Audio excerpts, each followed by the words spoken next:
Hi friends, welcome back to our bonus read aloud on this comfy cozy pajama day. I've got my comfy robe on and I hope you guys are comfy as well because we're about to get right back into Harry Potter and the Sorcerer's Stone. Harry, nasty common name if you ask me.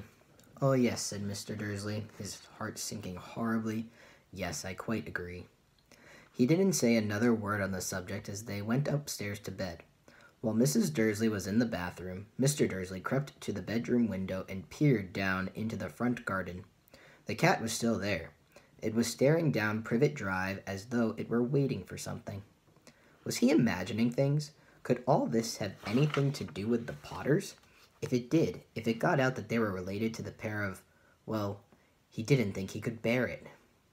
The Dursleys got into bed. Mrs. Dursley fell asleep quickly, but Mr. Dursley lay awake, turning it all over in his mind. His last comforting thought before he fell asleep was that even if the Potters were involved, there was no reason for them to come near him and Mrs. Dursley. The Potters knew very well that he and Petunia thought about them and their kind. He couldn't see how he and Petunia could get mixed up in anything that might be going on. He yawned and turned over. It couldn't affect them. How very wrong he was. Mr. Dursley might have been drifting into an uneasy sleep, but the cat on the wall outside was showing no sign of sleepiness. It was sitting as still as a statue, its eyes fixed unblinkingly on the far corner of Privet Drive. It didn't so much as quiver when a car door slammed on the next street, nor when two owls swooped overhead. In fact, it was nearly midnight before the cat moved at all. A man appeared on the corner the cat had been watching. Appeared so suddenly and silently, you'd have thought he'd just popped out of the ground. The cat's tail twitched and its eyes narrowed. Nothing like this man had ever been seen on Privet Drive. He was tall, thin, and very old, judging by the silver of his hair and beard, which were both long enough to tuck into his belt. He was wearing long robes, a purple cloak that swept the ground, and high-heeled buckled boots. His blue eyes were light, bright, and sparkling behind half-moon spectacles, and his nose was very long and crooked, as though it had been broken at least twice. This man's name was Albus Dumbledore.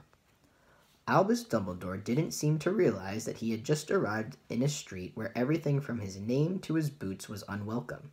He was busy rummaging in his cloak looking for something, but he did seem to realize he was being watched, because he looked up suddenly at the cat, which was still staring at him from the other end of the street. For some reason, the sight of the cat seemed to amuse him. He chuckled and muttered, "I should have known." He found what he was looking for in his inside pocket. It seemed to be a silver cigarette lighter. He flicked it open, held it up in the air, and clicked it. The nearest street lamp went out with a little pop. He clicked it again. The next lamp flickered into darkness. 12 times he clicked the put-outer, until the only lights left on the whole street were two tiny pinpricks in the distance, which were the eyes of the cat watching him. If anyone looked out of their window now, even beady-eyed Mrs. Dursley, they wouldn't be able to see anything that was happening down on the pavement. Dumbledore slipped the put-outer back inside his coat and set off down the street toward number 4, where he sat down on the wall next to the cat. He didn't look at it, but after a moment he spoke to it. "Fancy seeing you here, Professor McGonagall." He turned to smile at the tabby, but it was gone. Instead, he was smiling at a rather severe-looking woman who was wearing square glasses exactly the shape of the markings the cat had had around its eyes. She, too, was wearing a cloak, an emerald one. Her black hair was drawn into a tight bun. She looked distinctly ruffled. "How did you know it was me?" she asked. "My dear Professor, I've never seen a cat sit so stiffly." So this woman was actually the cat. "You'd be stiff if you'd been sitting on a brick wall all day," said Mr. McGonagall. "All day? When you could have been celebrating? I must have passed a dozen feasts and parties on my way here." Professor McGonagall sniffed angrily. "Oh, yes, everybody's celebrating all right," she said impatiently. "You'd think they'd be a bit more careful, but no, even the Muggles have noticed something's going on. It was on their news." She jerked her head back at the Dursleys' dark living room window. I heard it. Flocks of owls, shooting stars. Well, they're not completely stupid. They were bound to notice something. Shooting stars down in Kent. I'll bet that was Daedalus Diggle. He never had much sense. You can't blame them, said Dumbledore gently. We've had precious little to celebrate for 11 years. I know that, said Professor McGonagall irritably, but that's no reason to lose our heads. People are being downright careless, out on the streets in broad daylight, not even dressed in muggle clothes, swapping rumors. She threw a sharp, sideways glance at Dumbledore here, as though hoping he was going to tell her something, but he didn't, so she went on. A fine thing it would be if, on the very day you-know-who seems to have disappeared at last, the muggles found out about us all.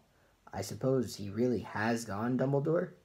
It certainly seems so, said Dumbledore. We have much to be thankful for. Would you care for a lemon drop? A what? A lemon drop. They're a kind of muggle sweet I'm rather fond of. No, thank you, said Professor McGonagall coldly, as though she didn't think this was the moment for lemon drops. As I say, even if you know who has gone, my dear Professor, surely a sensible person like yourself can call him by his name. All this you-know-who nonsense. For 11 years I have been trying to persuade people to call him by his proper name, Voldemort. Professor McGonagall flinched, but Dumbledore, who was unsticking 2 lemon drops, seemed not to notice. It all gets so very confusing if we keep saying you-know-who. I have never seen any reason to be frightened of saying Voldemort's name. I know you haven't, said Professor McGonagall, sounding half exasperated, half admiring. But you're different. Everyone knows you're the only one you know. Oh, all right. Voldemort was frightened of. You flatter me, said Dumbledore calmly. Voldemort had powers I will never have. Only because you're too, well, noble to use them. It's lucky it's dark. I haven't blushed so much since Madame Pomfrey told me she liked my new earmuffs. Professor McGonagall shot a sharp look at Dumbledore and said, The owls are nothing next to the rumors that are flying around. You know what everyone's saying about why he's disappeared? About what finally stopped him? It seemed that Professor McGonagall had reached the point she was most anxious to discuss. The real reason she had been waiting on a cold, hard wall all day, for neither as a cat nor as a woman had she fixed Dumbledore with such a piercing stare as she did now. It was plain that whatever everyone was saying, she was not going to believe it until Dumbledore told her it was true. Dumbledore, however, was choosing another lemon drop and did not answer. What they're saying, she pressed on, is that last night Voldemort turned up in Godric's Hollow. He went to find the Potters. The rumor is that Lily and James Potter that they're dead. Dumbledore bowed his head. Professor McGonagall gasped, Lily and James? I can't believe it. I didn't want to believe it. Oh, Albus. Dumbledore reached out and patted her on the shoulder. I know, he said heavily. Professor McGonagall's voice trembled as she went on. That's not all. They're saying he tried to kill the Potter's son, Harry. But he couldn't. He couldn't kill that little boy. No one knows why or how, but they're saying that when he couldn't kill Harry Potter, Voldemort's powers somehow broke, and that's why he's gone. Dumbledore nodded glumly. It's true, faltered Professor McGonagall. After all he's done, all the people he's killed, he couldn't kill a little boy? It's just astounding. Of all the things to stop him. But how in the name of heavens did Harry survive? We can only guess, said Dumbledore. We may never know. Professor McGonagall pulled out a lace handkerchief and dabbed at her eyes underneath her spectacles. Dumbledore gave a great sniff as he took a golden watch from his pocket and examined it. It was a very odd watch. It had 12 hands but no numbers. Instead, little planets were moving around the edge. It must have made sense to Dumbledore, though, because he put it back in his pocket and said, Hagrid's late. I suppose it was he who told you I'd be here, by the way. Yes, said Professor McGonagall. And I don't suppose you're going to tell me why you're here of all places. I've come to bring Harry to his aunt and uncle. They're the only family he has left now. You can't mean the people who live here, cried Professor McGonagall, jumping to her feet and pointing at number 4. Dumbledore, you can't. I've been watching them all day. You couldn't find 2 people who are less like us. And they've got this son. I saw him kicking his mother all the way up the street. screaming for sweets. Harry Potter, come and live here? It's the best place for him, said Dumbledore firmly. His aunt and uncle will be able to explain everything to him when he's older. I've written them a letter. A letter? Repeated Professor McGonagall faintly, sitting back down on the wall. Really, Dumbledore, you think you can explain all this in a letter? These people will never understand him. He'll be famous, a legend. I wouldn't be surprised if today was known as Harry Potter Day in the future. There will be books written about Harry. Every child in our world will know his name. Exactly, said Dumbledore, looking very seriously over the top of his half-moon glasses. It would be enough to turn any boy's head. Famous before he can walk and talk. Famous for something he won't even remember. Can't you see how much better off he'll be growing up away from all that until he's ready to take it? Professor McGonagall opened her mouth, changed her mind, swallowed, and then said, Yes, you're right, of course. But how is the boy getting here, Dumbledore? She eyed his cloak suddenly, as though she thought he might be hiding Harry underneath it. Hagrid's bringing him. You think it wise to trust Hagrid with something as important as this? I would trust Hagrid with my life, said Dumbledore. I'm not saying his heart isn't in the right place, said Professor McGonagall grudgingly. But you can't pretend he's not careless. He does tend to... What was that? A low rumbling sound had broken the silence around them. It grew steadily louder as they looked up and down the street for some sign of a headlight. It swelled to a roar as they both looked up at the sky, and a huge motorcycle fell out of the air and landed on the road in front of them. If the motorcycle was huge, it was nothing to the man sitting astride it. He was almost twice as tall as the normal man, and at least 5 times as wide. He looked simply too big to be allowed, and so wild. Long tangles of bushy black hair and beard hid most of his face. He had hands the size of trash can lids, and his feet in their leather boots were like baby dolphins. In his vast muscular arms he was holding a bundle of blankets. Hagrid, said Dumbledore, sounding relieved. At last. And where did you get that motorcycle? Borrowed it, Professor Dumbledore, sir, said the giant, climbing carefully off the motorcycle as he spoke. Young Sirius Black lent it to me. I've got him, sir. No problems, were there? No, sir. House was almost destroyed, but I got him out all right before the muggles started swarming around. He fell asleep as we was flying over Bristol. Dumbledore and Professor McGonagall bent forward over the bundle of blankets. Inside, just visible, was a baby boy, fast asleep.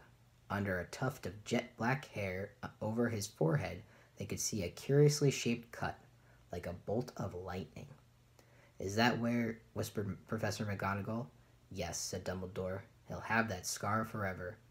Couldn't you do something about it, Dumbledore? Even if I could, I wouldn't. Scars can come in pretty handy. I have one myself above my left knee that is a perfect map of the London Underground. Well, give him here, Hagrid. We'll better get this over with. Dumbledore took Harry in his arms and turned toward the Dursleys' house. Could I say goodbye to him, sir? Asked Hagrid. He bent his great shaggy head over Harry and gave him what must have been a very scratchy, whiskery kiss. Then suddenly, Hagrid let out a howl like a wounded dog. Shh! Hissed Professor McGonagall. You'll wake the muggles. Sorry, sobbed Hagrid, taking out a large spotted handkerchief and burying his face in it.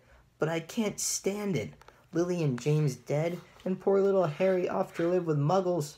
Yes, it's all very sad, but get a grip on yourself, Hagrid, or we'll be found, Professor McGonagall whispered, patting Hagrid gingerly on the arm as Dumbledore stepped over the low garden wall and walked to the front door. He laid Harry gently on the doorstep, took a letter out of his cloak, tucked it inside Harry's blankets, and then came back to the other two. For a full minute the 3 of them stood and looked at the little bundle. Hagrid's shoulders shook. Professor McGonagall blinked furiously, and the twinkling light that usually shone from Dumbledore's eyes seemed to have gone out. Well, said Dumbledore finally, that's that. We've no business staying here. We may as well go and join the celebrations. Yeah, said Hagrid in a very muffled voice. I'll be taking Sirius's bike back. Good night, Professor McGonagall. Professor Dumbledore, sir. Wiping his streaming eyes on his jacket sleeve, Hagrid swung himself onto the motorcycle and kicked the engine into life. With a roar, it rose into the air and off into the night. I shall see you soon, I expect, Professor McGonagall, said Dumbledore, nodding to her. Professor McGonagall blew her nose in reply. Dumbledore turned and walked back down the street. On the corner, he stopped and took out the silver put-outer. He clicked it once, and 12 balls of light sped back to their street lamp so that Privet Drive glowed suddenly orange, and he could make out a tabby cat slinking around the corner at the other end of the street. He could just see the bundle of blankets on the step of number 4. "Good luck, Harry," he murmured. He turned on his heel, and with a swish of his cloak, he was gone. A breeze ruffled the neat hedges of Privet Drive, which lay silent and tidy under the inky sky, the very last place you would expect astonishing things to happen. Harry Potter rolled over inside his blankets without waking up. One small hand closed on the letter beside him, and he slept on, not knowing he was special, not knowing he was famous, not knowing he would be woken in a few hours' time by Mrs. Dursley's scream as she opened the front door to put out the milk bottles, nor that he would spend the next few weeks being prodded and pinched by his cousin Dudley.